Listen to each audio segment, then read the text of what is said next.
जद्दा में नए Pakistani restaurant royal palace का इफ्तिताह कर दिया गया। होटल के मालिक इमरान अब्दुल हमीद खान ने अपने वालिदैन के हाथों फीता कटवा कर इफ्तिताह किया। कम्युनिटी के सरकर्दा रहनुमाओं, मुख्तलिफ सियासी जमातों के सरबराहान और मुख्तलिफ फोरम के अरकान ने शिरकत की।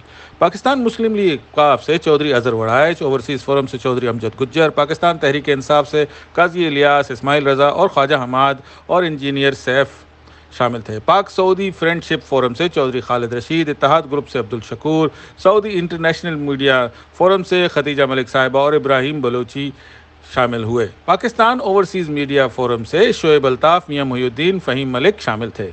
इस मौके पर इमरान खान का कहना था कि इनकी कामयाबी इनके वालिदैन की दुआओं का नतीजा है और ये कि उन्होंने पूरी ज़िंदगी सख्त मेहनत और मुशक्क़त की और आज ये उसका समर है। इनका मज़ीद कहना था कि इनका ख़ानदान शुरू ही से सऊदी अरब में रहाइश पजीर है और वो यहीं सऊदी अरब में पैदा हुए और सऊदी अरब इनके लिए घर की मानद है।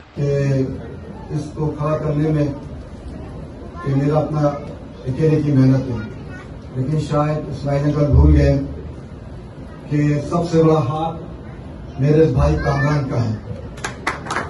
अगर ये आज होता तो शायद बहुत कुछ होता। वो दुआ गो हैं कि ये सरजमीन शादो आबाद रहे। उन्होंने अपनी गुफ्तगू में अपने भाई का जिक्र किया तो आबदीदा हो गए और कहा कि ये होटल उनके मरहूम भाई कामरान खान का ख्वाब था। इस दिन के लिए उसने बहुत मेहनत की। अगर वो आज हयात होते तो ये कामयाबी और भी ज़्यादा भली लगती। इमरान खान के भाई पिछले साल ही कोरोना के वबाई मर्ज की ताब न लाते हुए जवां उम्री में ही अपने खालिक हकीकी से जा मिले। तकरीब के अख्ताम पर हाज़रीन की तवाज़े बेहतरीन खानों से की गई। कम्युनिटी के तमाम हाज़रीन ने इमरान खान का शुक्रिया अदा किया और कहा कि जद्दा के रहने वाले सऊदी और मुकीम अफराद के लिए खुशी की बात है कि इनको अच्छा और लजीज पाकिस्तानी खाना खाने को मिलेगा।